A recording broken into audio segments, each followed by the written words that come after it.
Yo, what is good? This is Talks Within Reach.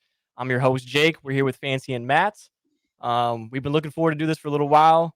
Gonna give our insights on a little bit of football, talk a little bit about some stuff, shoot the shit, and hope you guys love, like to hear what we have to say.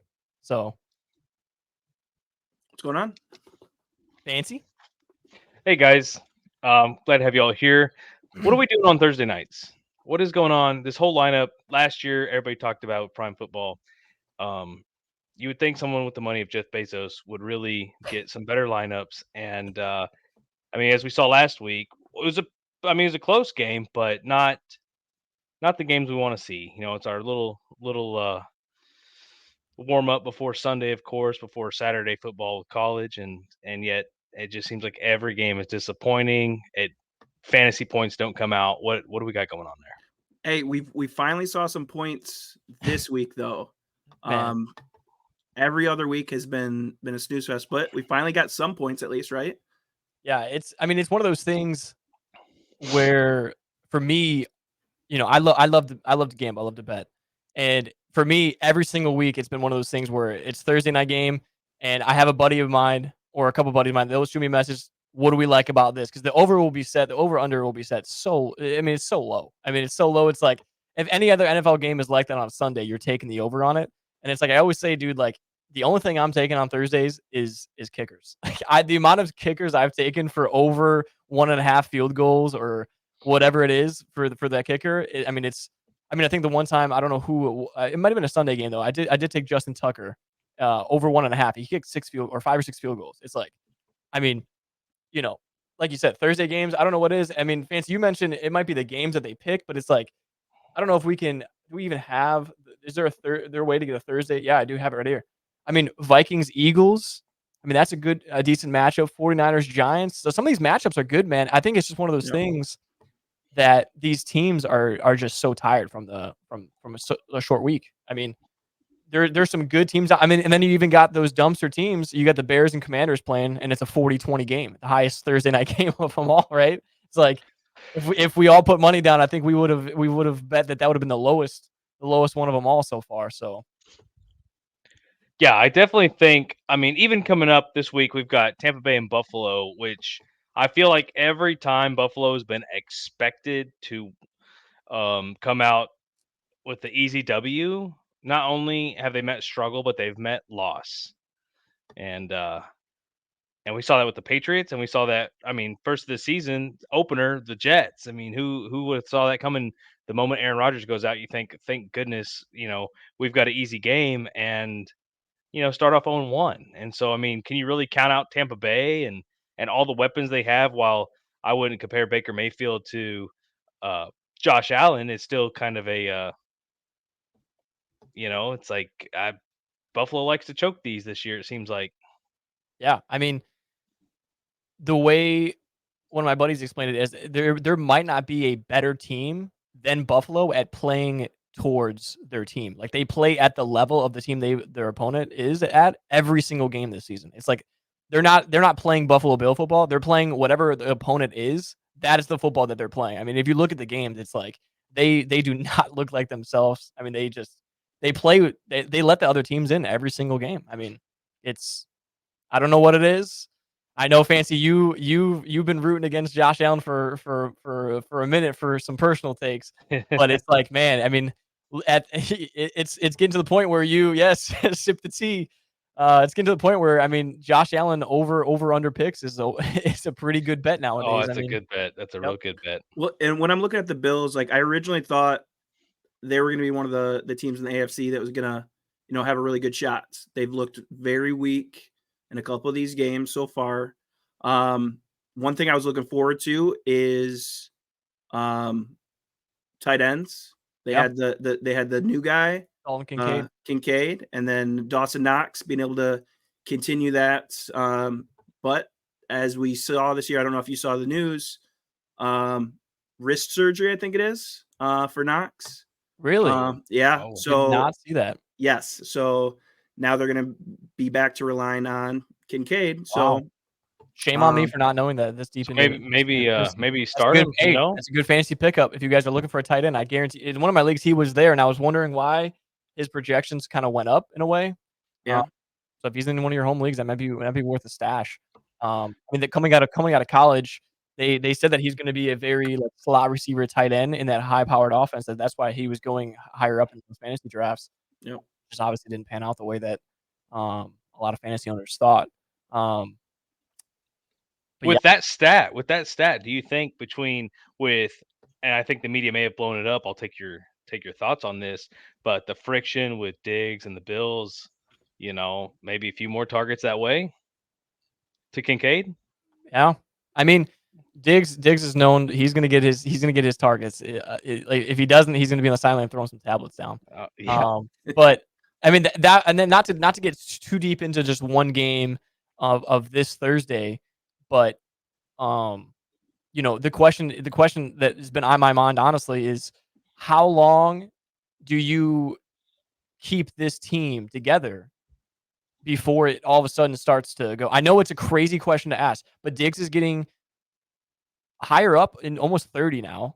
Mhm. Maybe 30, like 28, 29. I know that people Mhm. say that's still young, whatever, but it's like they've had the team now for 3-4 years, and it's kind Yeah. of been the same. It's kind of been the same team, right? They haven't really added anyone where it was like this is when Diggs came in, that was the new Bills, right? Right. And they've had Cole Beasley come in and other guys come in and out, but it's like, how many more years are they going to run into the playoffs to win that AFC East? That was easy, right? But now it's a juggernaut, right? Yeah. It's the Dolphins, it's the Bills. Yeah. You got the Jets that are maybe creeping up in there as well. The Jaguars. I mean, That's AFC South, yeah. But I was just with talking about the AFC in yeah, general as yeah, I far mean, as yeah, who you have to work absolutely, through yeah. in Just a in season. general, yep. Just in Yeah. general, Yeah. it's like so. The question is like how long until you just? I mean, you don't get rid of Josh Allen, right? Josh Allen is Josh Allen, whatever. But it's like, what's the problem? I mean, they've had a good defense. Yeah, that's a good Is question. it What the is the coach? problem? What's going on that they're getting this far every year, and they're favored at every game, and like you said, they play down to all those teams, and they don't come up on top. So it's a crazy thing to think about, but it is one of those things that they're probably looking at higher up in the office. That it's like, what are we doing that we can't get farther than an AFC championship or even the divisional game? Right. You never like. So I think I told you about that when I saw like AJ Brown yelling and being passionate towards Hurts on some of those throws the other night, right? You see that all too often with Diggs and his relationship with Allen. That diva mentality and yelling. I love the competitiveness, but it gets to a point where are you pissing off your quarterback a little bit too much? Now, Right. this season so far, we can talk about how they look like they're struggling a little bit. I'm looking at his stat line, 102 in a touchdown, then 66, 111, 120 with 3 touchdowns. That's pretty good, right? Oh, we like that. We Yeah. like that. 121 in a touchdown, 100, and then this last game 58, but again a touchdown. So I mean the productivity is still there. That connection between those two guys is still there. But then you got to see, kind of what your point is. You got to see where else the team needs to step up to get the wins. Because right now, those wins aren't coming as easy as they should be. Yeah. Absolutely. Yeah. Absolutely. Yeah. So the game after that is we got Jets Giants. That's what we got going in. Jets Giants. I'm not sure. I haven't got word. I haven't like looked too much into it. I mean, I don't have him in any leagues if Daniel Jones is playing. Obviously that'll factor into a lot of people's favorites of the weeks. I think I mean obviously it's New York, right? So they're both going to be home because it's their same stadium. But I think Giants have the home advantage in terms of whatever's being put up in the stadium. Change the colors. Yep. Yeah, exactly. Yeah, they get the color advantage. So there's not much home advantage, right? And I mean, Daniel Jones might not be there to play, but I will say this: the Giants have looked significantly better with Tyrod Taylor. Like, it's like a complete different team. I think he threw for like 330 yards last game. Now, you can fact check me on that if you need to, but I mean, 330 yards for a backup, Tyrod Taylor. Yeah. It's like Yeah, 300-yard game is. It's the same You want offense that that Daniel every Jones week. is in, right? I mean, Daniel Jones Mhm. just got that big contract. It's the same offense. I mean, he had Barkley for a couple games before Barkley got hurt and was out a little bit. So now Tyrod Taylor has him, and obviously that offense is a completely different offense when you add Saquon Barkley in it. Yep. But a lot of the complaints were with that is Daniel Jones didn't have time, and so just the fact that Tyrod Taylor went into that same offense with that same line, same receivers, everything, and still obviously did way better is something to think about. So. Well, I'll tell you this. So I'm biased in the sense that for my home league team, I've got Darren Waller. I also have the privilege of having Sam Laporta. So he's been who I've been going with, waiting for Waller to step it up. But what I did see last week, 7 catches, 98 yards, and a touchdown. Finally got in the end zone. Yeah. So I think all along that's, I'm gonna keep talking about tight ends. Maybe I don't know, because that's the safety net. Like I love being able to, throw to those tight ends. That check And down play always comes in. yeah, Whenever but there's a new quarterback or a younger quarterback, and that's yeah, and great. so maybe if Tyrod Taylor's, in for these next couple weeks, I think that's the sweet spot, that he's got an opportunity to catch every single ball, thrown his way, and be able to step it up at that tight end position. Not that Daniel Jones isn't as mobile, but I do think Tyrod Taylor is able to move around a little bit more, a little bit quicker. He's more a threat when he gets going. I think a lot of people see Daniel Jones move, and it's like he does get moving, but I think Tyrod Taylor is more of a threat with his legs than Yeah. so. I mean, and that's a great thing for a tight end. You look at a lot of tight ends that are great in this league. I mean, that's what makes Lamar Jackson and Mark Andrews so good is you never know what's going on. You get your eyes off that quarterback, and all of a sudden the tight end's running right past the linebackers, right? So, but before I asked you guys who you guys have in Jets Giants, we actually skipped over Bucks Bills. What's your guys' takes on Bucks Bills? I know we went into the team of it wise though, but do you think the Bucks can go into Bills and devastate them in Buffalo after they just lost to the Patriots? I don't see Buffalo losing 2 in a row to. I don't want to label it like this, but I don't see them being the pick and losing twice. But I mean, I think the Buccaneers are a better team than the Patriots are.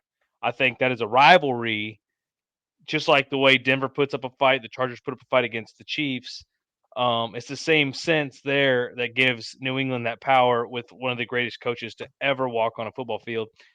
And I mean, Mac Jones was fighting for his life. I think he really played for his job that weekend and proved that he deserved at least one more chance. But I'm a big Baker Mayfield fan, and I'm still going to go with Buccaneers, not by a lot, maybe by a field goal, Squeak it maybe. out.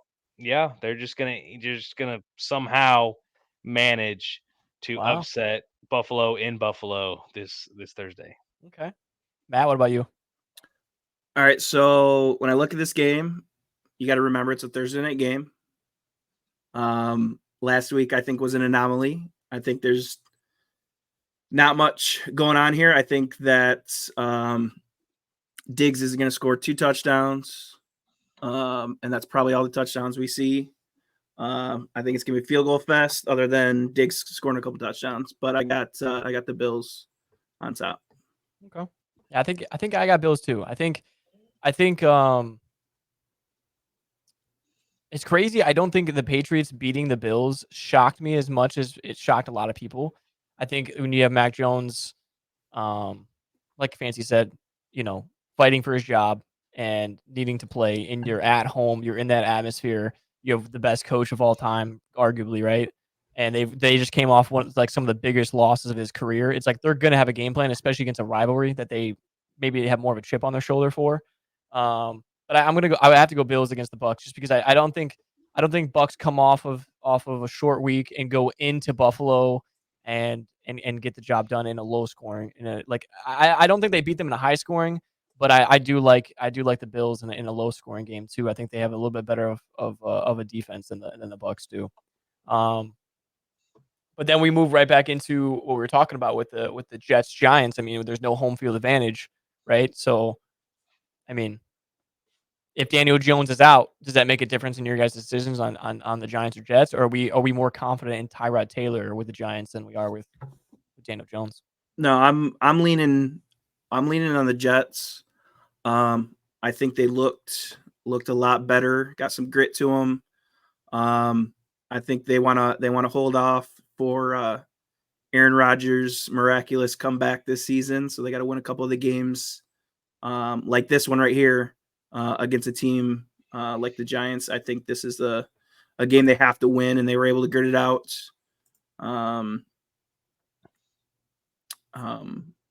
Who they Yeah, I just mean, play? and they're coming off the bye. Yeah. Oh, that's okay. So it was the week before that. Oh yeah. Who'd they play the week before that? Do you remember? Eagles. Jake? It was the Eagles. Okay.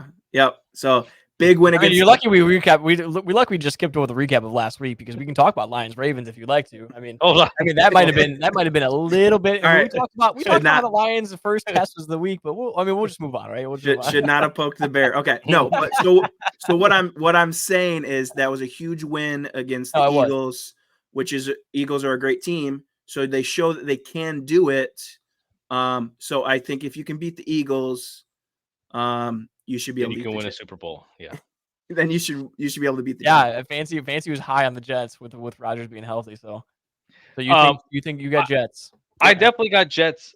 Also, to agree with Matt here, I think the Jets defense is getting better and better every week. Absolutely. And I love it. I love to see it. I was excited for them watching Hard Knocks, and knowing that their quarterback right now is probably going to give up some points. They are trying to do the same. Yeah. And and when Aaron Rodgers comes back, hopefully this season for them, it'd be nice for them to, not have to try to make up 14 points defensively. Yeah. So, I definitely, but I do think Tyrod Taylor is a great positive for the Giants. A lot. I've never been on the, I think Tyrod Taylor is a good bonus for them. So yeah, I'm going Jets all the way. Okay. Yeah, I mean, I think it'd be illegal for me to not go with the Jets when I'm wearing the throwing bombs, banging moms hoodie for them. So I'll go with Jets on that one. Although one of those games where it wouldn't surprise me if the Giants somehow pull something out if it was Tyrod and Barkley dominating that game. So then we got Jags and the Steelers. Steelers coming off of a big win. I feel like I don't think they were favored much at all there in the Rams game. Rams kicker got cut from the team after being a top 10 kicker in fantasy. I know fantasy doesn't matter. I saw that. But they had himself a good little kicker there, and he missed 3, and Sean McVay said, "Out you go." That's tough. That's tough. It's tough. Kicker's a tough job, man. But the Steelers got that done. Obviously, the Jags had a big win against the Saints. People didn't think it was a big win, but I mean, and when you make that, I mean, that's a big win. Is when you're 4-2, and you're looking to be 5-2. 5-2 is a big difference than 4-3. And so, coming off a short week, going into New Orleans and beating the Saints, obviously the Jags. I mean, that's big momentum. So it's Jags Steelers in Pittsburgh. I think it's tough to play in Pittsburgh. What are you guys' takes on that? I think playing in Pittsburgh is tough. Mike Tomlin probably on my Mount Rushmore of head coaches right there with Bill Belichick. And while I don't know if the quarterback position is they're winning that game versus Jacksonville, I do think that Mike Tomlin he's gonna have something up his sleeve, and it's hard to pick against him. I don't know. I mean, Trevor Lawrence is pretty spectacular. I'm probably gonna go with the Jags. I'm going with the Jags. Oh wow, little bait and switch there. Yeah, a little bait and switch. Yeah, I was thinking he was going with the Steelers. I really thought he was going there. Okay. So I've liked the Jags this season. I've been looking at them through the scope of ETN, just lighten it up. Yeah. Just lighten it up at running back. You have him on fantasy. I think he's number 2 or number 3 fantasy, depending on your league points. Yeah. So So I think the Jags definitely are one of those sneaky teams that have a really good chance at winning each week. Kind of the points that you're saying. Steelers at home, tough to play against. Can he run against Watt? That's a good matchup. That's a matchup I want to see right there. I've got Ridley in my home league. Struggled last week. Yeah. I think no catches for that first half or something like that. See, I'm wavering in my head right now as I'm telling you that, but I'm going to say Jags. I think this one. I think the Steelers have the potential to keep that scoring down. If they can contain ETN, it's going to be a really tight one. But I think Jags pull it off. Gotcha. Now, before I get into my pick, as someone, as you said in your home league, you do have Ridley. I mean, it's a good matchup. Obviously, the Steelers secondary hasn't been like amazing. I know when they started Porter Jr., which is I think he's a rookie. I could be wrong. When they've started him and let him get in, they're kind of easing him in. He's been locked down. But is that something that, are you starting Ridley? I mean, if you're not, who are you putting over him if you have an option? Yep. So right now, here's the scary Q next to one of my top names, Tyreek Hill. He's got a Q next to his name right now. Something about a hip. We have to see where that progresses. Hopefully that's nothing. That's obviously a lock, right? If he's good to go. Next name I was lucky enough to pick up is Puka Nacua. Love saying that name. It's an awesome name. He's lights out, right? I got to start him. So the next spot I've got is my flex position. I've been kind of going back and forth between Calvin Ridley and Zay Flowers.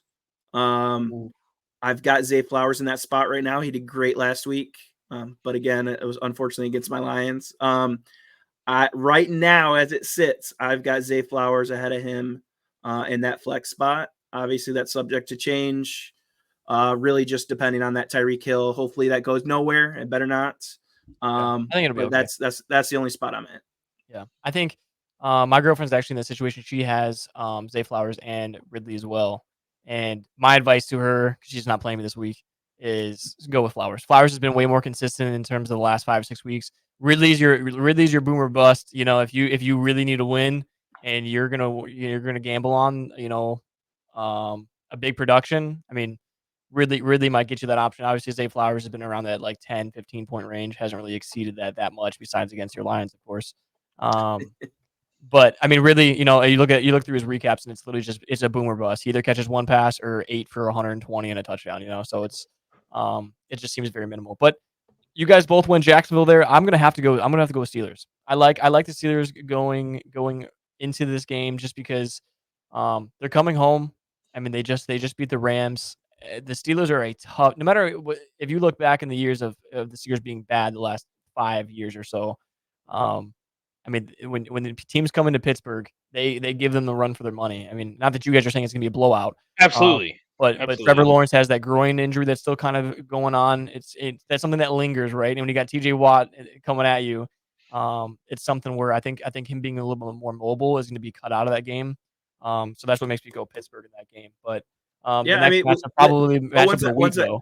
One sec though. So you picked the Steelers. We both kind of picked the Steelers, but then guys, Jack. So hopefully it's a good game either way, right? Yeah, absolutely. I think that game's gonna be very low scoring. I would bet I would bet the under on that game depending on what the line is at. I don't know what the line is at, but betting the under on that game would be a smart idea. I just think that it'll be interesting. TJ Watt will probably get a touchdown in that game. He seems to always do it, right? But the game of the week, of course, Eagles Commanders.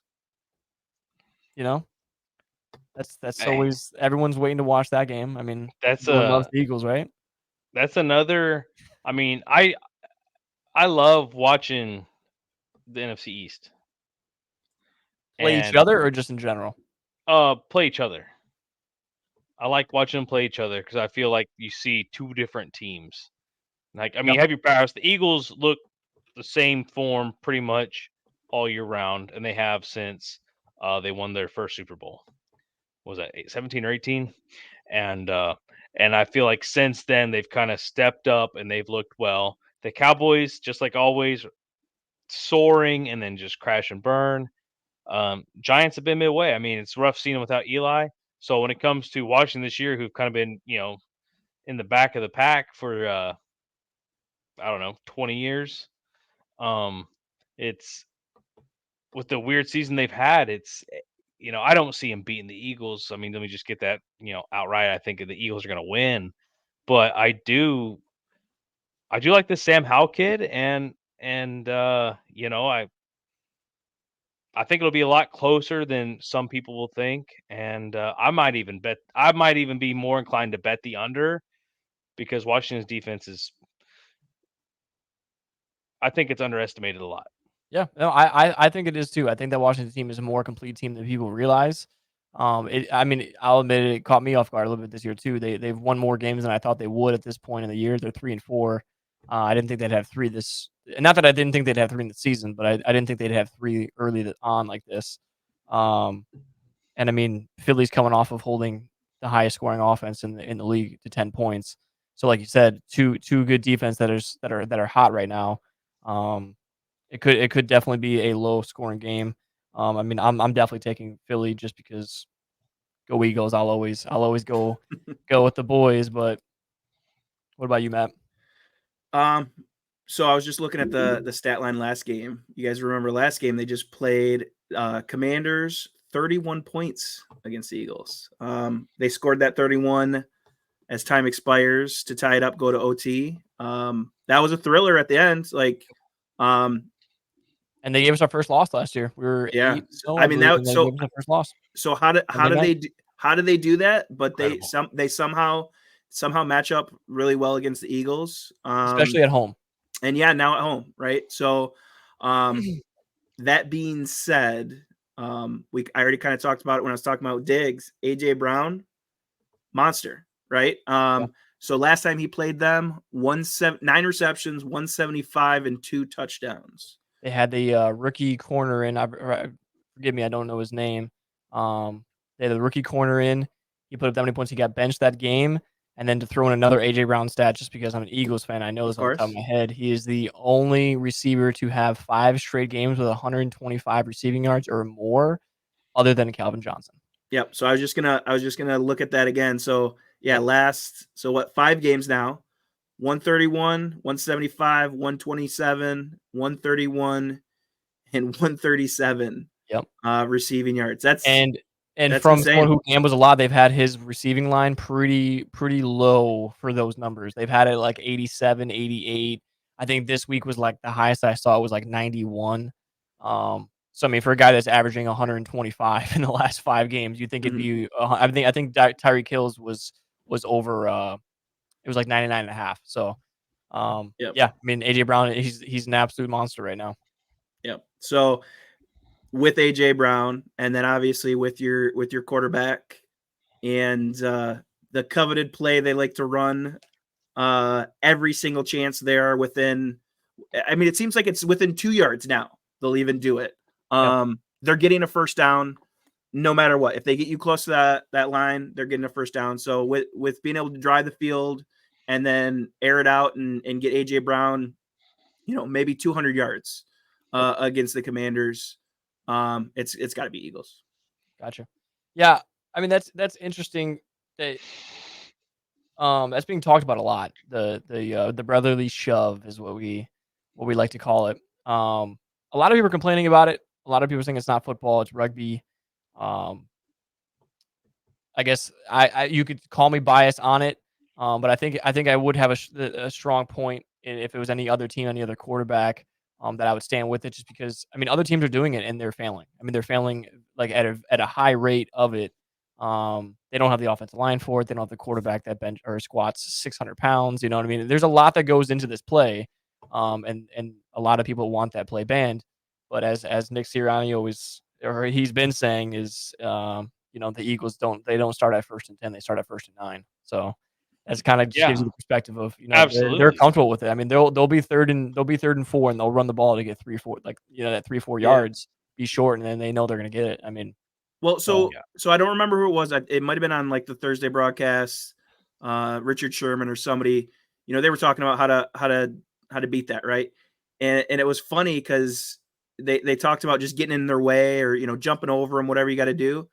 I saw that a couple of times. I don't remember. I've seen, you see this play trying to be run a couple different times, different games, Yep. and they don't have that same proficiency. They don't have that offensive line to however, be they able to do figured it. it out. Yeah. Yeah, I mean, so it they happened have it down. Monday night. Kirk Cousins tried to sneak in, and Fred Warner went over the top and got him. Yep. And it's just never happened. Like they said, they broke the play down, and basically when Fred Warner went over, I mean, Fred Warner's a great player. I mean, it was a phenomenal play. When he went over at that time, where Kirk Cousins was compared to where Jalen Hurts would be in that same position, I mean, he's a yard and a half further, so like he would be jumping Right. over Hurts at that point. So it's one of those things where I get it. It's a play that no one could stop.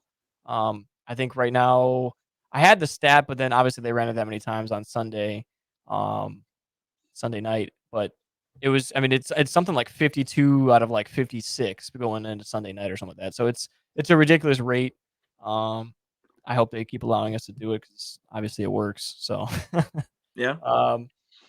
but the next one is the Rams and the Cowboys. We go right back to an NFC East team, my least favorite team to talk about. But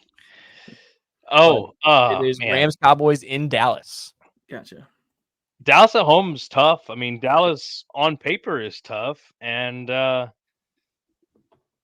you know, it's just like with the Eagles. It's like, or even the Niners. The Niners, what, back-to-back losses, or a loss-win-loss. Niners are It's back-to-back losses. Yep. Yeah, so it's another one of those teams that you don't. It's hard to predict them to lose. Same with the. There's a few teams it's hard. And especially like, Los Angeles is far from the Super Bowl team that they were. Still have their quarterback. Still got Cooper Cup. I think he's healthy, right? Mhm. Yeah. Yep.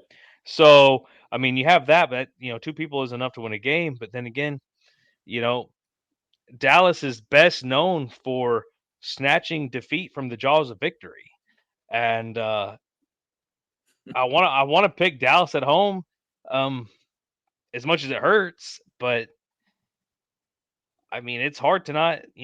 Matt Stafford's been in the league a lot longer and probably has thrown a lot less interceptions than Dak Prescott. So that statistic there is just like same with Josh Allen. It's the Bills of the NFC. It's real tough there. I it's a great team that just seems to crumble at crunch time, and I'm gonna go underdog. I would assume it's the underdog, and I'm gonna go with the Rams. Wow. So I've got kind of piggyback on your points are Matthew Stafford, Cooper Cup. Love that connection, right? But you got to throw Puka Nacua in that mix too now. And that's the difference, I think, is now he's got two receivers They do the same thing. that are going to be, that offense. He's a crazy mastermind of those routes that he can create for Cooper Cup. And I love hearing Cooper Cup talk about same thing with McVay. They've got this recall. I don't know if I've talked to you about that, Jake. They've got that recall of they can tell you at a time, a distance, a game, years in the past. They can tell you exactly what the play call was. And They what can tell happened? you the result. They can tell you the down and distance. They can tell you the result. It is absolutely insane that they have that type of recall, and you see it on every one of Cooper Kupp's routes. Somehow Puka Nacua either has that intelligence, that game awareness as well, or it's the system. I don't know, but he's running these routes. He's catching a million balls. He's getting those yards. Now you have two weapons for Matthew Stafford, who, longtime Lion. Love to see him win a Super Bowl. It's for the wrong team, but you know he won the Super Bowl with the Rams. He's going to be lights out. So I do have the Rams winning this one. Wow, both of you guys going Rams. Yeah. What I do want to say though, the interesting spot is the running back position. I know I texted you about Early Sunday morning. Yeah, because I didn't know I needed a running back, and I did not know who they were going to go with. I think maybe they didn't know who they were going to go with. Yeah. But it's going to be interesting now, week 2 of this dynamic between, having a new running back there.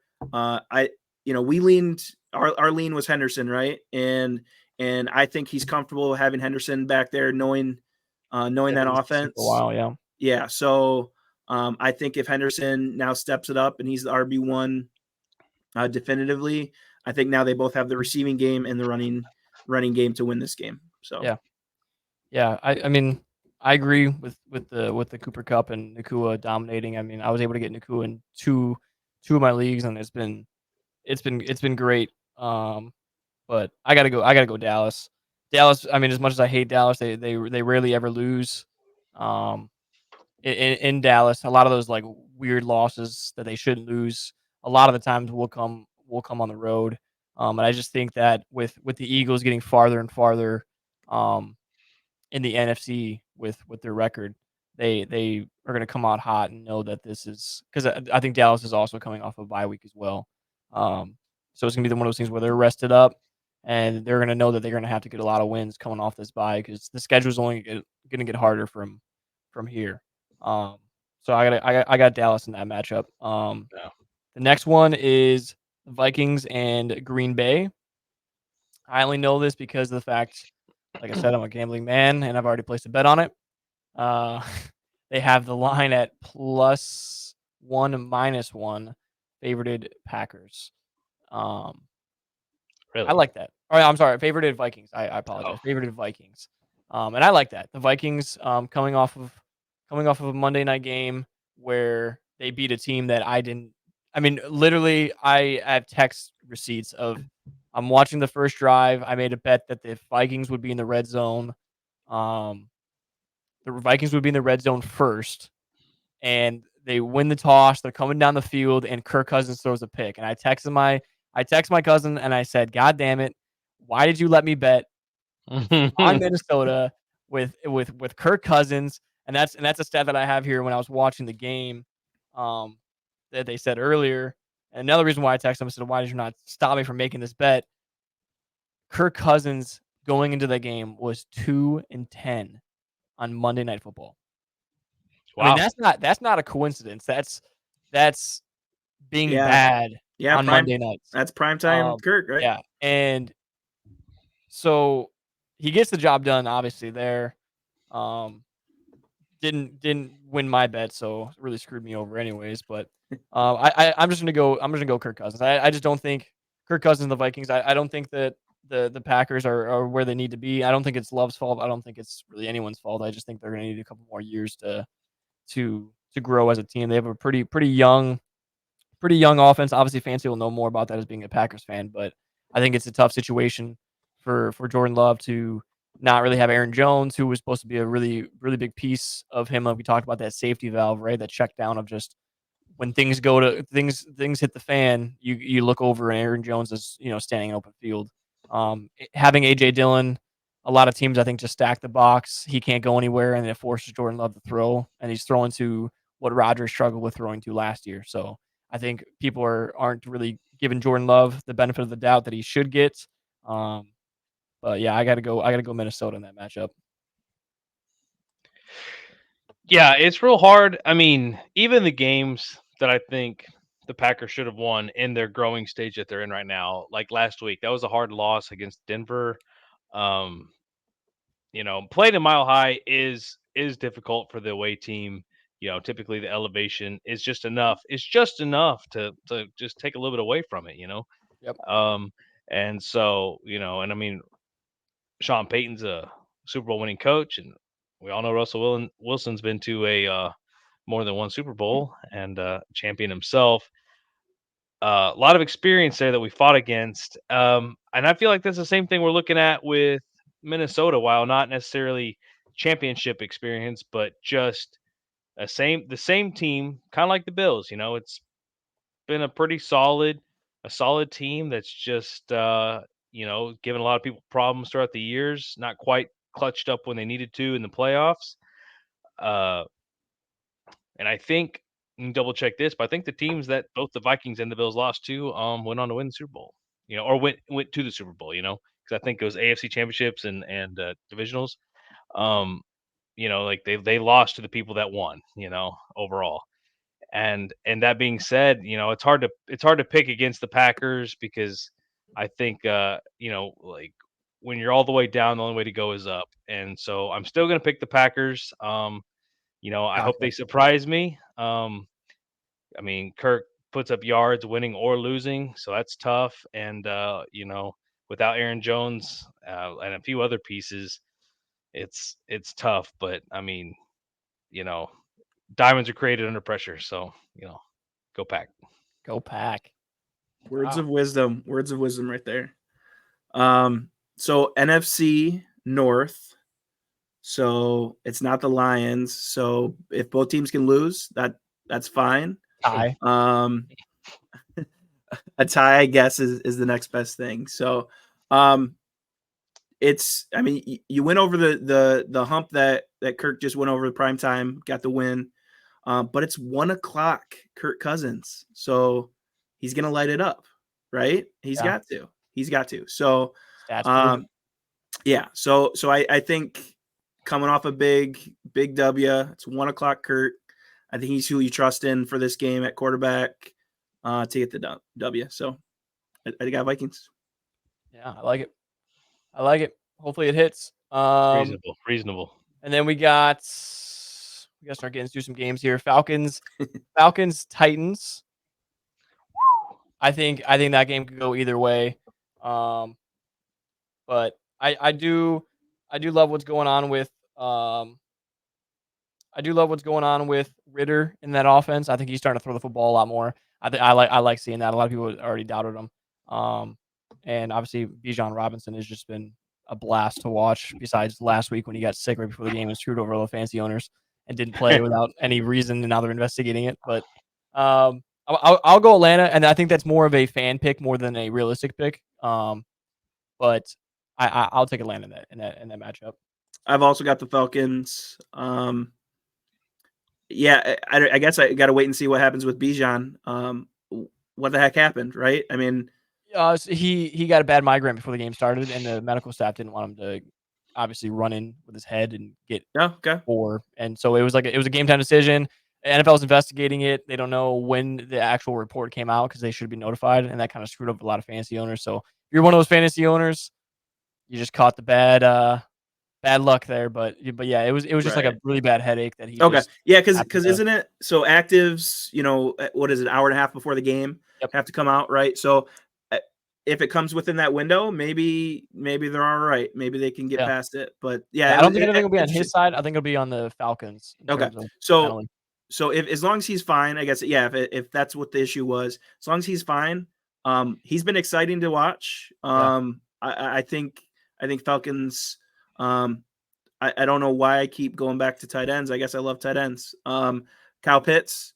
I think he's been promising. We keep saying how bad he's.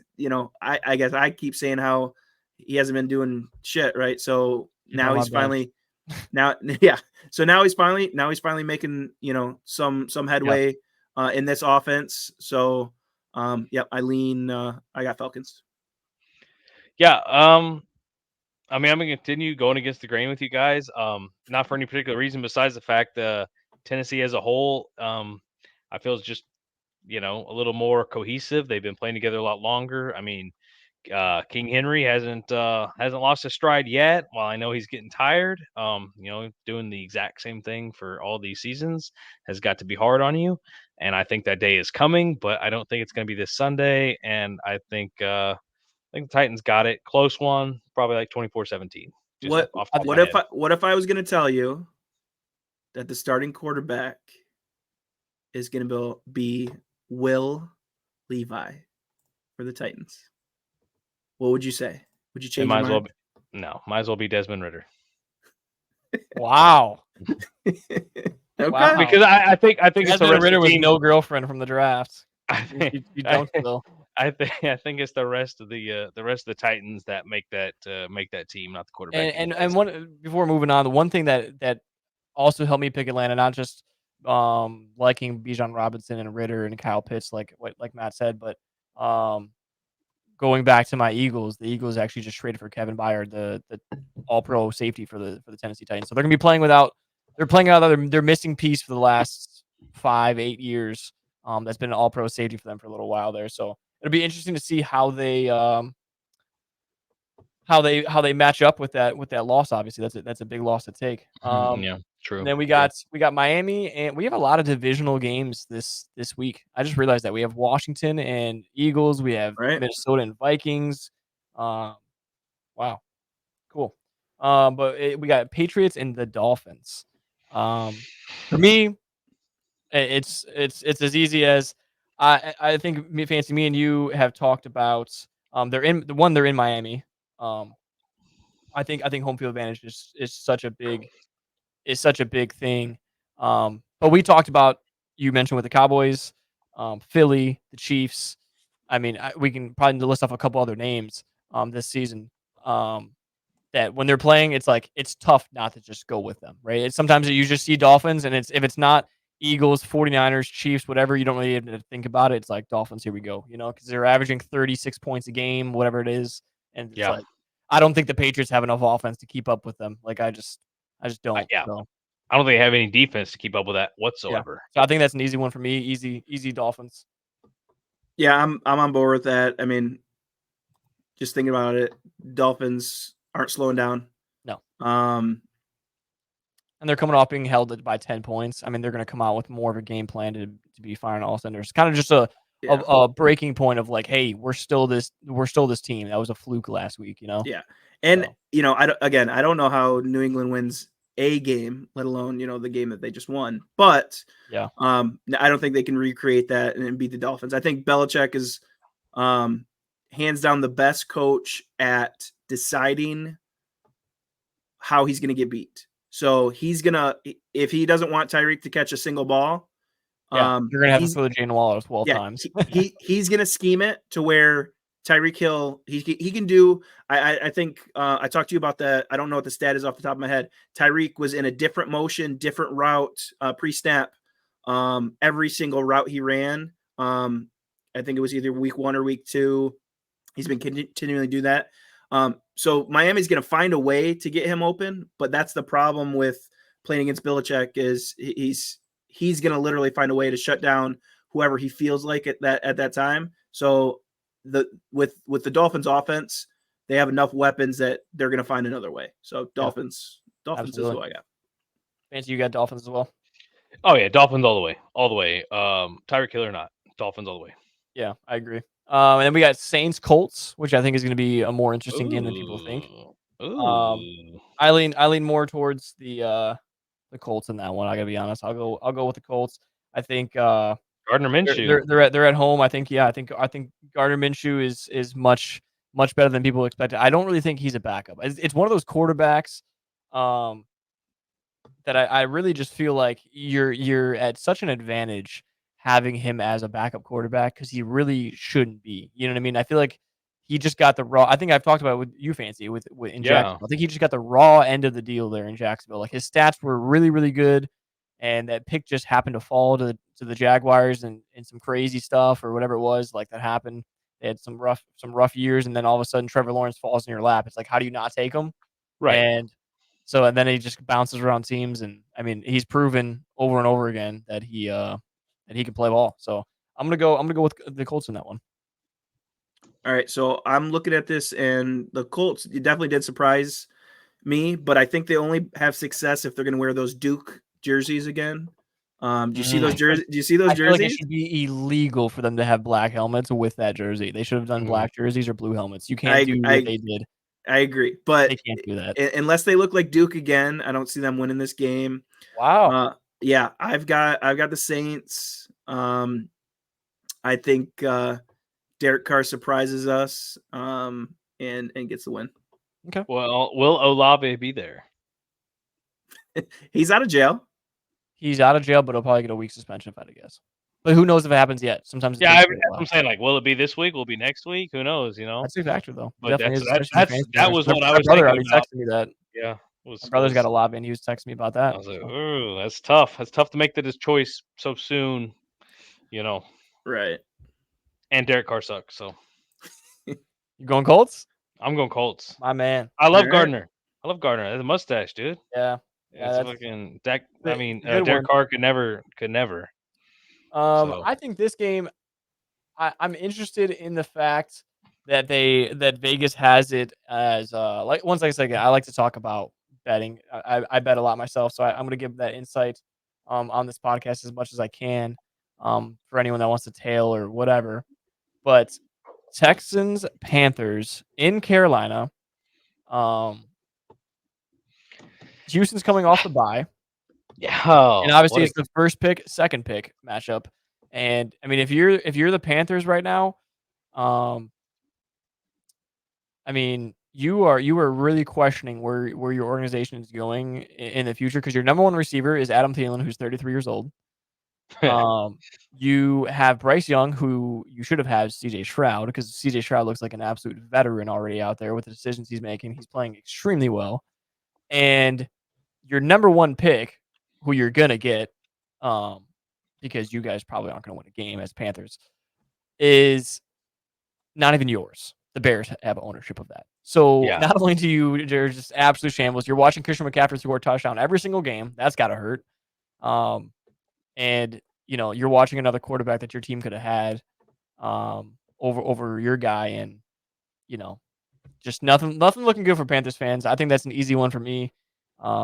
Houston Texans by a lot, but it's at -3 right now, which I feel like is a steal on the books at the moment. So Texans -3 on the road in Carolina is what you Yep. said. Yeah. They do look great. This is the best they've looked in a long time. I'm sure. I mean, how do you pick yeah. the Panthers when they just haven't won a game? I mean, I almost want to pick the Panthers because it's like it's bound to happen. And if there's a team it's bound to happen against, it's the Yeah. Texans, right? That's Especially number one, number two pick rivalry. yeah. If you're gonna beat anybody, it's gonna be the Texans, unless you're the Carolina Panthers. So it's like, I mean, I think this is the week they get lucky. Houston stubs their toe and go Panthers. You're Like going for it, huh? I want the long shot. I love an underdog story. All right. Rocky was my favorite, and so hopefully we can get a little surprise there, and hopefully both Dallas and Houston lose this weekend. All right. So only bright spot I see is Adam Thielen. Wow, looking at these numbers, he's had a 145 one touchdown week, 107 and a touchdown, 115 and a touchdown, and then leagues, man. In all three of those weeks, 11 receptions. Yep. So I think we know where the offense is go through Thielen.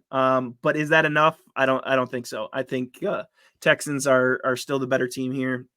They're 0 and however many for a reason, right? So what did blow my mind is I think you were the one that brought that stat up with me that they don't even own that pick. The only reason I know that is because I live in the Chicago area, and Bears fans the Bears have the number one, number two pick at the moment. And that's just devastating. So as a Panthers fan, you're gonna watch another team have Caleb Williams if that's if that's what happens, and then you're gonna have another team like that same team is probably gonna have Marvin Harrison Jr. as well. So you're gonna watch the league be dominated by generational talent for the next 10, 15 years. I don't know if you can recover from that.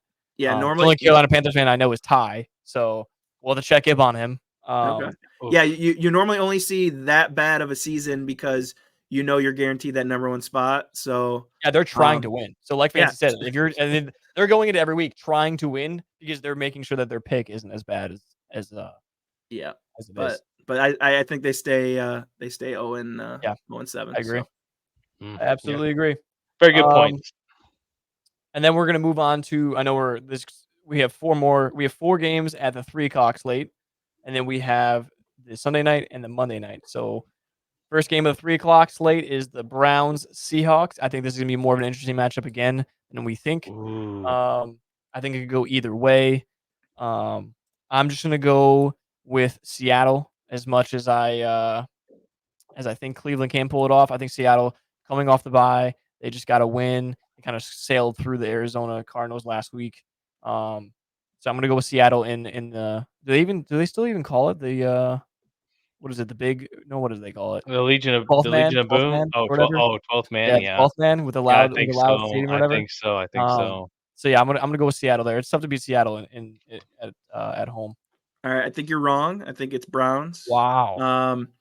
I say that because that defense is so hard to play against. I definitely think Myles Garrett He's a is monster. gonna come after you every single play, and I think that's definitely the deciding factor is that Browns defense. Yeah. Yeah, I'm definitely with Matt here with the Browns. I think Myles Garrett's putting up a very strong argument for defensive player of the year. And I think he's going to just give us another reason why he should be on Sunday. Yeah. I think one of the coolest things to talk about before we move on from that is I think it's such a cool thing that he does. Have you guys seen the sack thing that he has? Like where he's got a cape and all the quarterbacks that he sacked on the back of his cape. No, I haven't seen that. It's so like Yeah. he walked into Cleveland with like a Grim Reaper thing, and then Yeah. he came in with a code or whatever. And what's even more savage about it is his starting quarterback is on that list. It's like he's walking in like bragging about for sacking his own quarterback. It's such a cool thing. Yeah, it's very sick and He's a speaks to monster, his man. talent. Speaks to Yeah, his talent. he's special. And then we have a good matchup. I think we're gonna definitely be talking about this one later for a reason when we get into our DK picks, which we'll talk about here in a few minutes. But Bengals 49ers. I think that'll be the best game of the 3 o'clock Ooh. slate. Ooh. Yeah, I think I have to like I talked about earlier, it's tough to bet against 49ers and those juggernaut teams. So I think that's an easy one for me to go straight with San Francisco there. I don't think I don't think Cincinnati is clicking on all cylinders yet. Although I will say the Bengals just got off a bye week and it did let Joe rest up a little bit with what he had going on. So, but I don't think it's enough to have them beat the 49ers in home. All right, I got to Yeah. remember who I picked. So even before the Monday night game, I was leaning towards 49ers. And now the narrative I think definitely changes in their favor because they can't win. I mean, they can't lose 3 in a row, right? Or Right. can they? And Or can the pressure's on. they? But no. So I think they I'm- definitely have to step it up, and I think McCaffrey is the deciding factor for me for 49ers. What's the what are the Bengals at right now for losses? I believe 3-3. They're Yeah. 3-3. and then like you said, Okay. just came off the bye.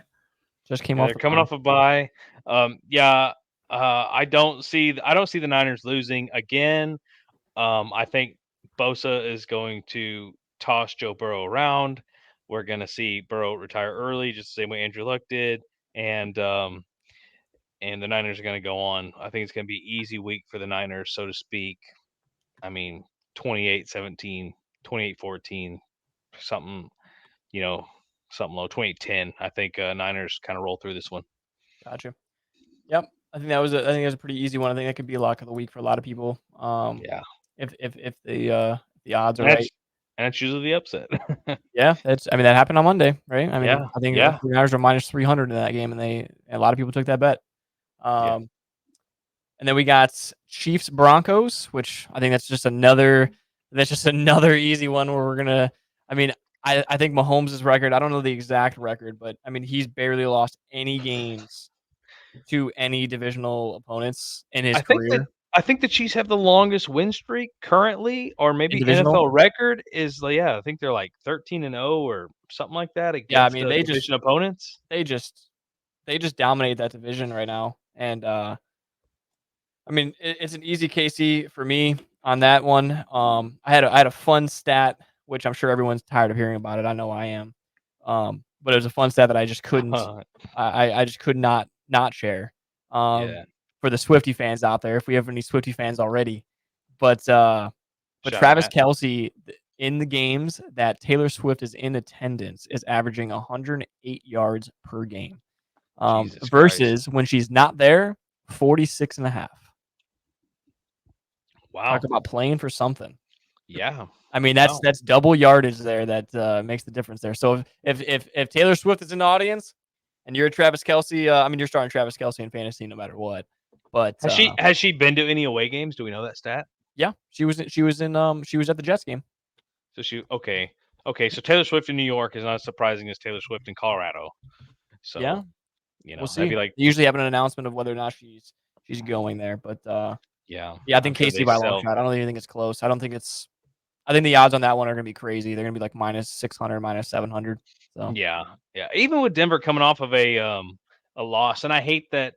We saw the drama at the beginning of the season with Hard Knocks and the things that Sean Payton said about I can't think of his name. Nathaniel Drawing a Hackett. blank on Nathaniel Hackett. with the Jets and about unorganized. It's like, as much as it made me happy to see the Jets beat the Broncos, because it's like, dude, just don't, be polite. Like, it, and they're not, they got this win off Green Bay off of a team that is, I mean, they're trying to find out who they are still, versus a team who has been to Super Bowl. They've lost some, they've won some, they've got your number, and it's just like death and taxes. There's no escaping it. They're coming for you. Yep. KC all the way. Did you see what Miami did against the Broncos? 70 points. Yeah. 70 points. Yeah. So the record to beat is 72 points. Let's see if KC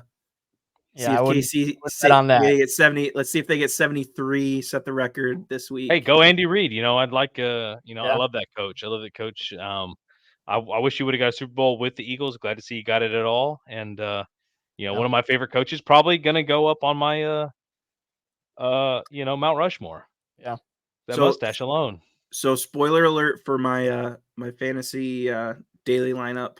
I think Pacheco goes off. I think he's, at the end of the day, once they start going up, I think, he's going to get all his garbage time, all his yards, touchdowns, everything. I think he goes for 3 touchdowns. 3, huh? Yep. So wow. All sneak, right. Sneak. I would love to see a stat of who was the last Chiefs running back to score 3 touchdowns in a game. I bet you it hasn't even happened during Mahomes. Clyde Edwards-Helaire. Was it? No. Yeah, really? it got to be.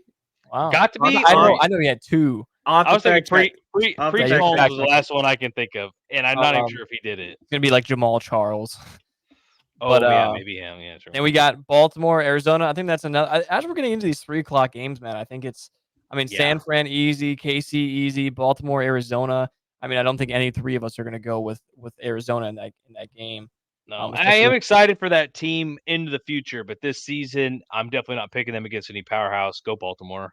Yeah. Lamar Jackson last week looked absolutely amazing. We all saw what he could do against a pretty mediocre team. I'm just joking. A pretty good team, leader of the NFC North. So, I mean, he put it on them. Arizona's nobody.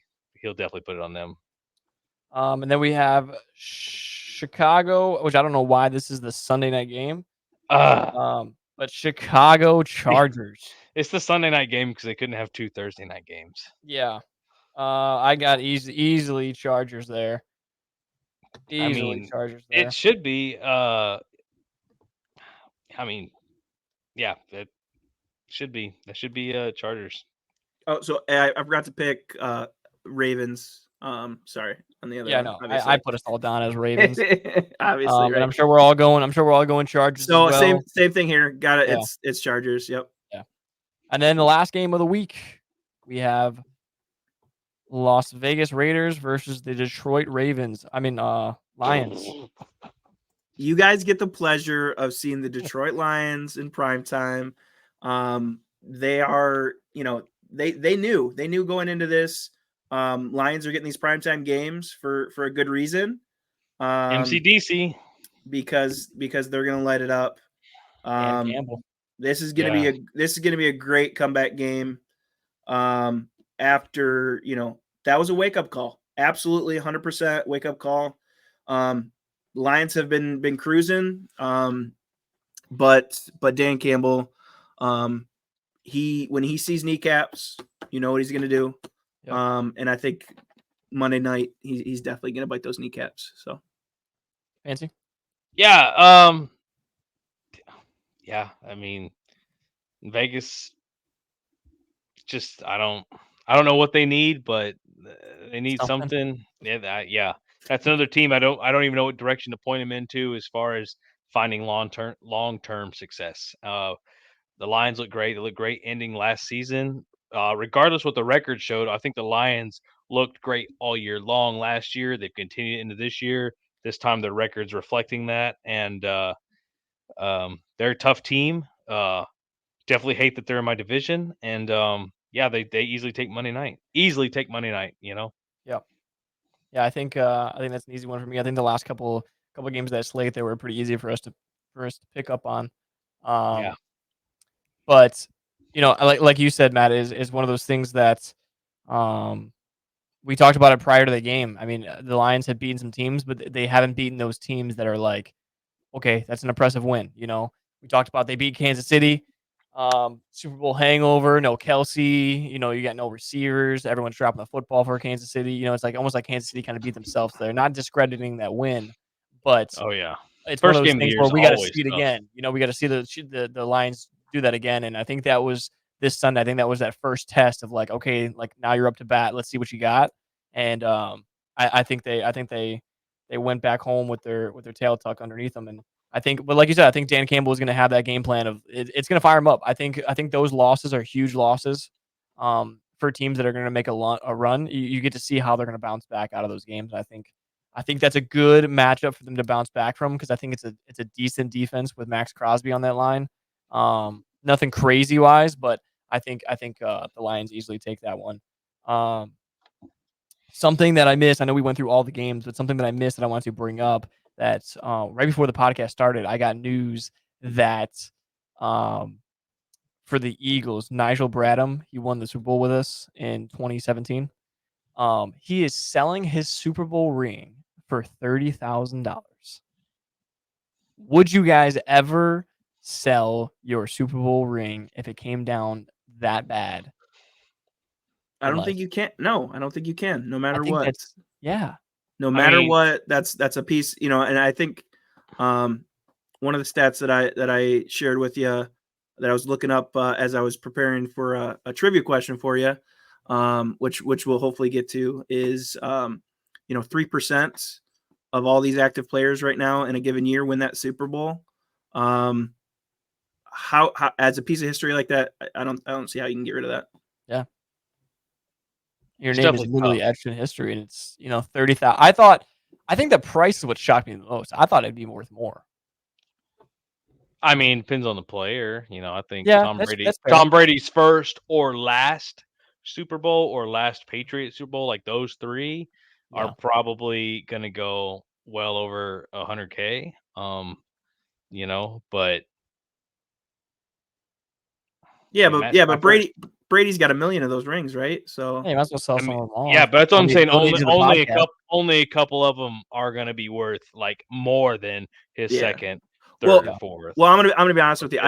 I don't know what player you just said, Jake. He's a linebacker. Yeah. Okay. Yeah. So like me personally, I don't even know who that guy is. So I wouldn't even know what kind of price range to put on something like that. So I just thought it'd be fun, something fun to bring up. But like we said, we're gonna bring up. So every single week we are going to do a DK head-to-head matchup between us three.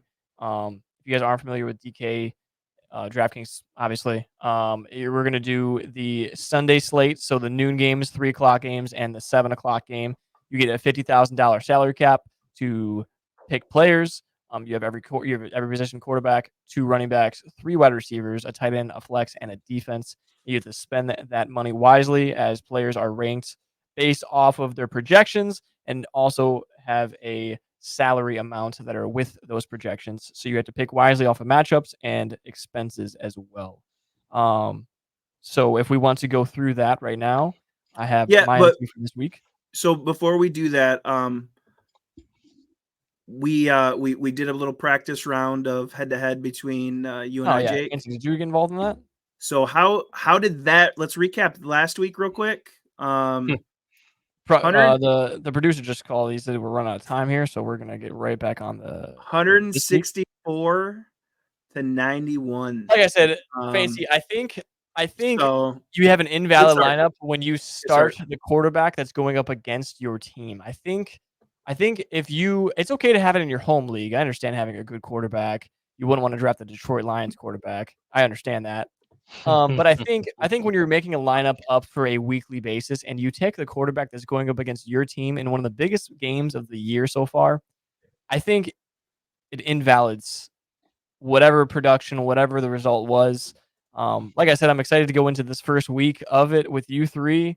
It Yeah, was interesting. It was week one is interesting. starting now, and Yeah. See, there we go. it I got doesn't Fancy on board. like look, All right. LT. I'll Yep. hand you your first loss Trump's this week, over it. so no worries. All right. So, yeah. So 1-0, I'll get 1-0 in preseason. Okay, 1-0. Yeah, exactly. Yeah, you could be like the Browns of preseason, just go undefeated all the time, and then just lose every game. Yep.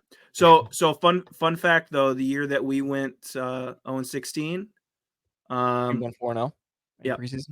Yeah, we didn't lose in I feel like preseason. it happens a lot with teams. I think the Browns do the same thing. Yeah. So Oh. that's fun. All right. Hold on. I got to try to figure out. I know you already pulled up that lineup. I'll try to pull up my lineup too. I can't get it on my screen. So go ahead and get it started. But hopefully I can pull up my lineup. So yeah, like I said, we all have a salary cap here. It's the same salary cap. We're looking at the same exact players. So it's possible that we do have some similarities in terms of players being picked. I'm sure that'll happen over time. But it'll probably be very, very odd chance that we all pick the same exact players every week. But I know we talked about the 49ers game. And I know we talked about it. The 49ers are probably going to win that game. I think we all decided on that. But for quarterback, I did take Joe Burrow for the price that he was at on the quarterback list. An elite quarterback like that at 6K. I just feel like that's a steal at that number. And looking back at who the 49ers just lost to back-to-back weeks, I mean, Kirk Cousins just threw 370? Was it close to that? Something like that yards. I mean, on them on Monday. So I mean, it's possible. And like I said, Joe's got an extra week now to recover from that injury that he was kind of going through. Yeah, he was nursing that. Yep. And so you get that week to come through. It does make a difference, right? You have a whole week of not getting hit. Like you said, it's like he's not prone to having a clean pocket. So I think that extra week of him resting up a little bit, I mean, that's a good value pick for me, I think. Yeah, I was gonna say, what was the price point on him? 6K. Okay, so I went a little bit more expensive, but kind of in the same realm. 6,600 for Matthew Stafford. He's playing these. He's got Dallas. Okay, I'm sorry. He played Steelers last week. That's right. Yep. So we've already talked about it when we looked at this lineup. I told you Matthew Stafford's got the ability to sling it to both Cooper Kupp and Puka Nacua. Yep. I guess spoiler alert, I'm gonna give you my wide receiver too. I ended up choosing a stack. I went Puka Nacua to stack with Stafford as well. That's nice. Yeah. I start off with Tua. I mean, it's New England, and like I said, high scoring offense. They got put in their place, and I think they're gonna learn from that against a team that they can definitely show off what they can do. If there's another chance for them to put up 70 points, I think it's this week. So Tua. Yeah. How pricey was Tua there? 7,700. He was. That's a lot. Okay. Yeah. It's one of those, and that's one of those things in the strategy. We're gonna be going over this every single week for everyone that's listening. It's a strategy. I mean, Tua is the number one quarterback in fantasy football right now, so you're gonna have to pay a little bit more to get that. Yeah. I mean, some of the games he's gonna throw up 400 yards and for 3-4 touchdowns and shit. So it's gonna be one of those things where that buy-in is gonna be worth it because you're gonna have to spend your money wisely. I think that LT. I think that's what I did last week. I think I kind of I think I was trying to get more safe in the salary and try to get guys that maybe would pop off a little bit more, trying to check out that because I don't do the daily lineups. I just do, I bet lines and spreads and over unders for yardage and stuff like that. I don't really do the whole salary cap thing, so this is like kind of a new thing for me. I love it though. But for my RB1, I went Eaton in, and we talked about it. I think with that matchup, number 2, number 3 running back in fantasy football right now. The last I think 2 or 3 games, he's had 2 touchdowns in both games. And we talked about it being a low scoring game. And a lot of times in those low scoring games, what do? You pound the football, So Yeah. I don't think he's necessarily that workhorse, but I do think he will get every bit of 20 touches this weekend. So especially in the red zone. Yeah. So how expensive was he? Because he's got to 72. be. Oh, not bad. Okay. 72. How much? I didn't hear you. 7,200. Oh, okay. Ooh. Yeah. So Wow, I went same price range. I went Elvin Kamara. I guess that kind of leans towards, I told you I thought Carr's going to do well. I thought the Saints are going to do well. So I think Kamara, I love his ability to catch out of the backfield. So I think that's why he's a great pick for me in a daily lineup like this at 7,300. Absolutely. Yeah. RB1, I took Breece Hall, regardless of what your hoodie says, Zach Wilson not doing a whole lot of that. And that's a great person to have as far He's as banging moms. at this point, is he? I don't even know anymore. You want me to ask him? They changed the locks, I'm sure. And I just think, Breece Hall, I picked him up at 5,900. He's averaging 14.2 points a game fantasy wise. I'm like, Yep. I'll take that. Yeah. I did like Breece Hall. He's actually my number two running back there. There you go. He's going against a good defense in terms of like they don't play the rush very well as Giants. So I think I think with Breece Hall in general, he's one of those fantasy options where I see a lot of leagues. I don't have many leagues, but I see a lot of leagues that have him, and it's tough because you want to put him in at RB2. I don't think he's an RB1 for a fantasy team, but you want to put him in an RB2. And his I mean, the one game I think he had 3 carries. It's like how do you have a guy this explosive get 3 carries in a game? Yeah. But I think it's one of those guys that once he gets going, he's going, and he's going for 150 plus yards. I think it's one of those guys he's just that explosive. He just has an 80-yard run, and then all of a sudden everything's going towards him. So I think it's just one of those things where for the money price, like you said, averaging 14.2, it's worth it for me to pick him up. So I think it's a good RB2 for me. And then I already told you about my RB2 earlier when we looked at KC Pacheco. 3 touchdowns this week. He's priced at 6,100. I think that's a great value pick for me. Yep. For my RB2. Yeah, I love that. Jake, I guess you kind of just went over your RB2. My RB2 actually cost more than my RB1, but I kind of had second thoughts going back to him. Off the get go is Tony Pollard. Against the Rams. If Dak's going to throw, it's not going to be long because that's when he throws to the wrong team. So it's going to be handoffs to Pollard or, like the same. What did you get Pollard at? Because I know he's having an off year. Oh, he's pretty expensive. He's 7,500. Yeah. I was going to say he's up there, but he's up there. Yeah. He's definitely ready to. I mean, once he gets going too, he gets involved in the pass game as well. Yeah. I did want to throw up there while you were talking there, Matt. I did want to look up because I was curious.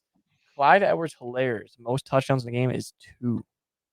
Oh, he wasn't the 3. Okay. Not the 3. So not saying you're not wrong. He had 2. Clyde Edwards-Helaire. He had 2 touchdowns. Remember we talked about? I said I don't think any Chiefs player in Mahomes' era has 3 touchdowns. So we'll have to get back to that once we get out of this and you start asking some trivia questions too. I'll look it up to see. But yeah, I don't think. I mean, I know you were kidding about 3 touchdowns, but it's tough because the Chiefs, they just run so many plays. I actually traded Pacheco in one of my home leagues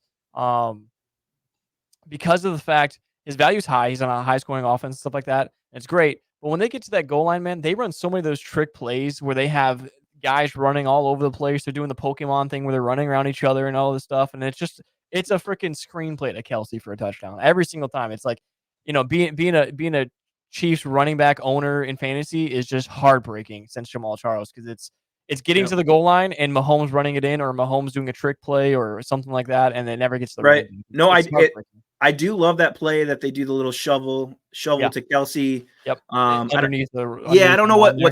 what spot do you call that, like almost in the fullback position? Yep. And then Kelsey just comes across as a Yeah. counter and does that shovel pass. I don't know how you stop that. You're right. So Yeah. but not I don't think but it's a this bad week. pick though. I do like Pacheco because he just has so much potential in that offense. It's Yep. just, especially when games get out of hand, they're going to be just running the football because there's no use for Mahomes to drop back anymore. I already told you about my RB1. I got the stack at Puka Nacua. Oh yeah, your wide receiver one. For my Yeah, wide I got receiver you. one. Yep. Yep. So you got Puka Nacua. I do like that. I do like the stack. I couldn't stack. At what price? So that's where I spent the expensive. money. That's where I spent the money. 7,900. Yeah. Ooh. Yep. So for my wide receivers, the 3 starting wide receivers, I have a lot of lower end guys in terms of the salary there. But it's matchups that I really, really like. I have Zay Flowers against Arizona. Like I talked to you about, he's just been super consistent with with his stats, right? I mean, it's 5 catches, 70 yards, or 7 catches for 50 yards. I mean, he's constantly above 10 points. He's averaging 13 in fantasy a game. So for me, it's just like one of those things where, like we talked about, Zay Flowers or Ridley. It's like I'm gonna keep leaning towards Zay Flowers just because the production's there, the consistency's there, and for me, that's all I'm looking at. And then another consistency pick for me, a wide receiver, I went Drake London. The last about four weeks, I believe, he's been well over like 12 fantasy points a game. Like I said, we talked about the Atlanta game earlier. Ritter he's throwing the football way better and way more than he did, and way more than we expected, I think, with that offense. So I do think, just like Kyle Pitts, Drake London his volume and his targets are just a lot higher than they were in the beginning of the season and last year. And then my third receiver, it's funny that I do this as an Eagles fan, but I went Terry McLaurin. I have Terry McLaurin in a lot of leagues. Terry McLaurin is very good against the Eagles. If you guys look up his career stats against the Eagles, I mean, they just know how to work. It's just one of those things where it's just a wide receiver matchup that he does so well against our defense. It doesn't matter who's on him. He has a very good game, and we talked about Sam Howell earlier, and I just think them two have a pretty good connection. He looks his way quite a bit. So those are my 3: Flowers, London, and McLaurin. Yeah, I got 2 of the same. I've got Flowers and I've got London. I mean, Well, I think those are easy. Now, the one pick that I think kind of it's mirrors what you picked, Jake, but is different is Jerry Jeudy against Kansas City. I think it's their only hope to score. You know, mostly not their only hope, but I think it's their best hope. And I think he's going to get, you know, I think he's going to get targeted in that $5,400, a little bit more than Drake London, but I was like, well, I think he'll prove his worth this week. Denver always puts up a good fight. It's not like Kansas City always blows them out of the water, blows everybody out of the water. They just win, and I think there'll be a good connection between Wilson and Jeudy. So that's my 3. all right. So I gave you Puka. I got Adam Thielen. As you already heard me from before, I'm high on him. Hopefully he's going to get another 10, 11 receptions. That's huge here in these matchups. Hopefully finds the end zone at 6,600. And then I started, when I'm working through these, as I start to spend my money, I got to see where I can save some money. And that's Gallup. I've got Gallup 3,400. As my third wide receiver. Yeah, so sometimes those are those picks. You can either go high and high and high, and then get those lower picks like that are going to make the difference. Even if he just catches a touchdown, it makes your money worth there at that low range there. Because I'm sure you have a pretty high tight end or a flex as well that is expensive. But for tight end, I went Dallas Goedert. He plays well against Washington. He's coming off 2 of his best games this season. I know a lot goes AJ Brown's way, and AJ Brown will definitely be used heavily. I think it's funny that none of us picked up him in this thing here, and he's 5 games for 100. You know what? I'm gonna like, not that I'm changing my lineup, but I do want to see. I mean, that's probably why I probably couldn't even get to him because 8,000. Woo! Which that's a hefty one, but I mean, hey, when you're getting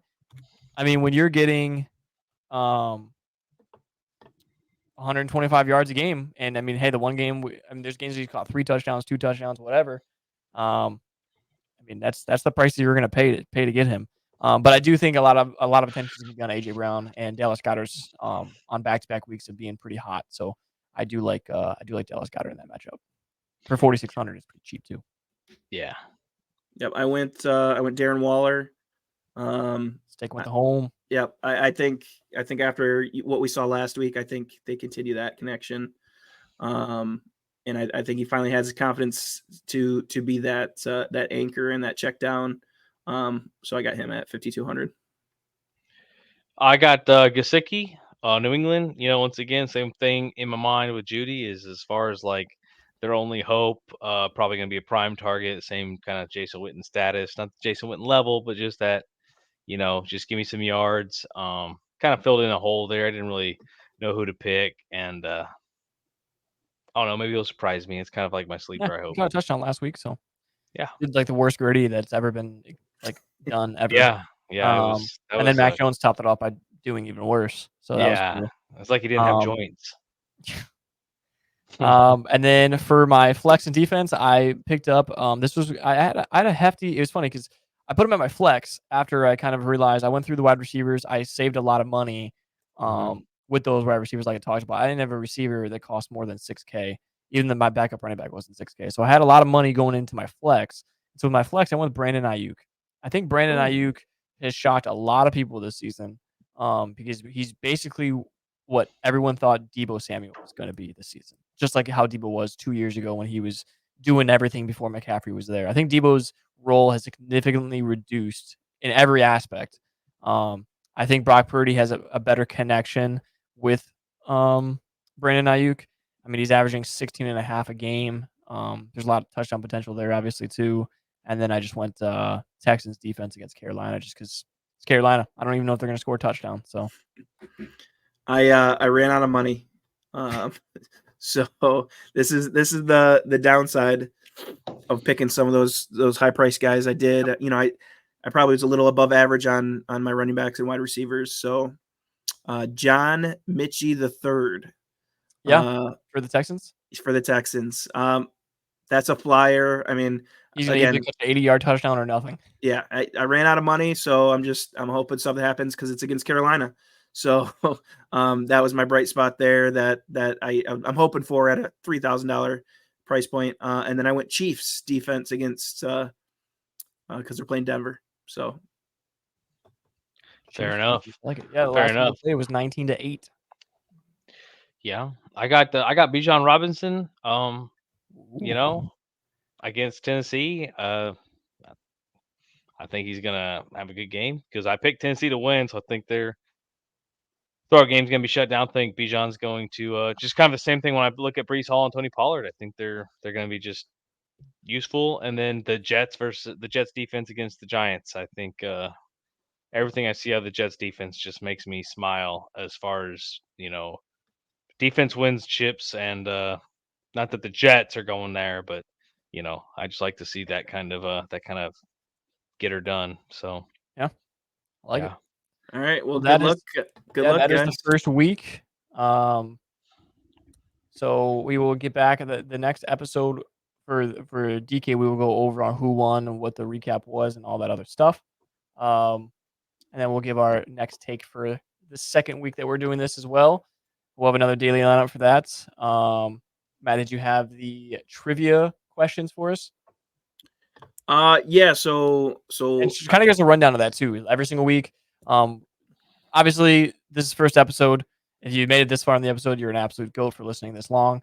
But it's one of those things where we want to put in this segment that Matt's going to tell us about, and we're going to have some more things that will be more creative.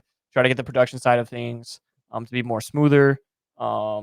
Maybe talk about things less, more, whatever. We'll go over that stuff. We'll get it perfected and stuff like that. Is it only our first episode? None of us have ever been on a podcast before. So we are just kind of winging this thing and going as we go. So whether that's always going to be at the end that Matt does this, or if it's just going to be in between certain things. Yeah, go ahead, Matt.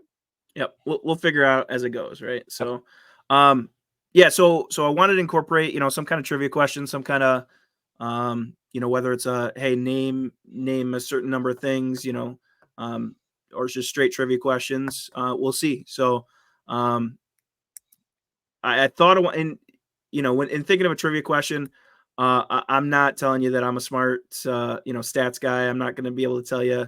I'm going to probably have to look these up, but this one, I don't know. When we're going through this and trying to think of a trivia question, I just randomly thought of something. I was like, hey, this would be interesting to see if you guys know this. So, trivia question that I came up with is, what is the most common first name of Super Bowl winning quarterbacks? So, first part of this question is, please name what is the most common first name of Super Bowl winning quarterbacks. And it's not repeats. Yeah, so you can't stack them. So you can't say Tom Brady because he won 7. Yeah, or you 6, can't. whatever. Yeah, Okay. it's just individual quarterbacks. Most common first And name. even if you get the name right, we have to know the names of the quarterbacks. Well, yeah. So part 2 of the question is going to be, if you get it right, which you might be able to work through it. Who knows? Then name those quarterbacks. Wow.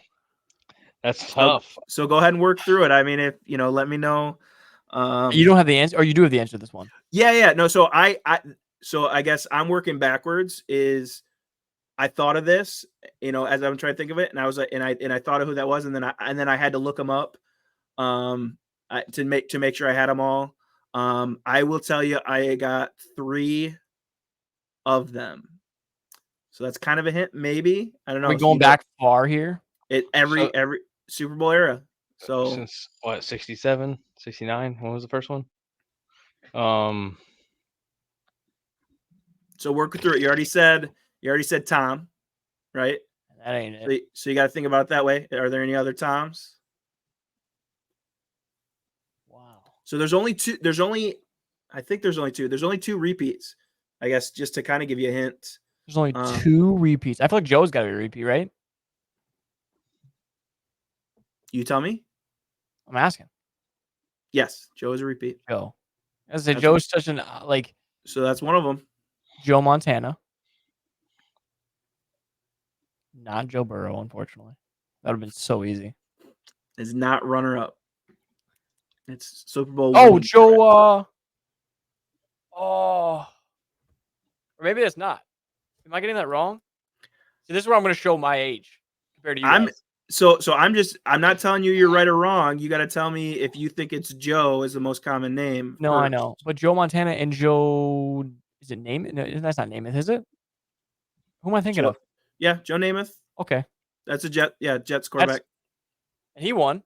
And there's another one. Oh no, never mind. Well, I'm surprised I got that one. Hold on. 24 years old, I should get credit for that. So Fancy, the best thing about you is you speak your mind. I got it. I want to know what those gears are turning to right now. I'm just thinking of just people that were good. Like I can't even. He's like, who else won a Super Bowl and his name was Brett? Yeah, I'm thinking like Aaron, Brett. He's like, that's all he's going through. Jordan. He's like a Packer Nation. It's tough. It's tough. It's tough right now. I'm just gonna, because of the fact I got Joe Montana and Joe Namath, the fact that I got that far, I'm gonna you don't have to tell me if I'm right, because I'll let him go. But that's gonna be my lock then, because I can't think of any more, and I feel like that's got to be up there. If that's one of the 2, I'm 50%. So there you go. Yeah, okay. I mean, I don't know. It's gotta be another like basic. I'm trying to think of name, one though. more. Yeah, and wow. I'm so bad with names. I feel like I'm not even trying to think about quarterbacks. I'm trying to think of like common names. Like I'm like Derek. Like, like I'm just I'm thinking of like who was winning like in the 70s. Like, and you know what I mean? And I think the Steelers were big in the 70s, and I mean I can't. Is it? Will you tell us if it's the name? If I get the name right? Well, I mean, is Fancy gonna guess or no? Dude, I'm going with Jake. I think. I mean, I'm going with Joe, because I don't have anyone else that's coming to mind that is the same. Matthew Stafford. Yeah. Can you think of anybody else? No, you guys are correct. You guys, I'll end the suffering. Your first instinct I was got it correct. right with Joe Montana and Joe Namath. Well, no, there's more, but yeah, I know, I but mean, I still like. so You got to realize that's before I was even. My eyes weren't even open yet. Like, I'm proud of you. Thank you. I'm proud of you. Yeah. I figured Fancy would say Joe Montana. But yeah, so that's 2. So Joe Montana, Joe Namath. So there's another Joe. 2 more. 2 more Joes. Yep. Oh God. It'd have been so much easier if Joey Burrow would have just fucking won a Super Bowl. Oh my God, no, because that would have just been 5 out of 3 out of 5. 2 out I of still 4. would have been better than 2 out of 4. All right, so one of the guys, you typically compare him to, like, when you say, how the hell did this guy win a Oh Super my Bowl? goodness, Fancy. Oh my Fancy. Joe Flacco. Joe Flacco. There we go. You couldn't help me out with Joe Flacco, dude. Bro, I forget. That's when you gotta be able to name. Come on. I forget about that count. shit. He doesn't even count for us. That's what it is. It didn't register for me and him. We have Because talked me and about Fancy Joe hate Burrow Joe more than we've Flacco. talked about any other Super Bowl winning quarterback. Dude, Because we hate Joe Flacco oh so my much God, that the we just Harbaugh let it go. Bowl. That's funny. Oh my God. I think it wasn't even Joe Flacco. It was Ray Lewis. That's what it was. Yeah. He Ray literally Lewis tried won to the kill Super Bowl. somebody. Oh my goodness! Wow, I got Joe Oh. Namath and Joe Montana and couldn't get Joe Flacco when that was in my. Yeah. So all of your age group credit, you just lost it all. So I'm a boomer. Yeah, you're a boomer now. Damn. Yeah. First episode, we find out, huh? All right, so one more. So we got one more. Give us another decade. Is it like someone we won't even know? No, so I'm trying to think. I mean, Did you get Joe Montana and Joe Flacco? Is that who you got? So I got Namath, Montana, Flacco, and then it took me a while to think about. So have you seen we've talked about it, I think. Have you seen that very eerie stat about Alex Smith? Oh, with Washington? Yep. So who was the guy that hurt his leg in Washington? Fancy? So who is the same? Remember The Haunting of Washington? It's like Alex Smith went there and then someone else. Oh, too, right? RG3. I'm not saying him, but I'm just saying like the injuries that are there. Yep. Yeah, like that was one of them. Yeah, but there's the eerie stat of like literally same down and distance, same yard line, all that stuff. What's the last name? Give it to me. Are you done tapping out? Fancy's bad with names, so he can go. Yeah, I don't know. All right, I'm gonna forget this tomorrow. All right, so I'm proud of you. So I'll give it to you that you guys got this far. Joe Theismann. Okay. Oh. So now that you say that, it's like boom. But I would not have guessed that. Like I would never guess that. He won one, huh? I wouldn't have guessed any of these guys honestly without some help. Like I would never. Maybe Joe Montana, but I wouldn't have. He didn't even know Joe Montana. Right. I wouldn't have thought of enough other Joes to bring that up. Yeah. All right. Well, hey, I'm proud of you guys. You did end up. Yeah, I did better than I thought. You kind of had a question mark at the end of when you said Joe. You kind of had a question mark at it, but you did lock it in at the end of the day. So yeah. I'll give it to you. Dude, I felt like insecure about Joe Namath, and I'm like, I watch it be like Jim Namath, and I just don't know, and I'm just like, I know the name, like I know he won Super Bowls, but I'm just like, oh. Yep. And I think the 2 runner up, and again, I think it's just there's 2 other repeats was Jim, so it's kind of funny, Joe, Jim, and I think it's well, I would count it, but Johnny and John. Yeah, that's what came to mind when I was thinking, and you said Joe. I was thinking Johnny Unitas. Yep, I think that those are the only repeat names. Who's the other John? You could fact check me, John Elway, and then Johnny Unitas. Yeah, I'm gonna count those as the same name. But isn't that crazy? Yeah. So Jim, Joe, and John are the Jays, man. What do you want me to do? That we win. Hey, you know? name your kid after a J. Maybe you'll get into the Super Bowl unless your name's Jake. And then and we got Jake. Jake Elliott was in the Super Bowl. We got Jalen Hurts on the horizon, right? Yeah, Yeah, we do. If I mean, come on. if it falls that way, right? So Patrick Mahomes. oh no, wait, Jordan you know what? Love.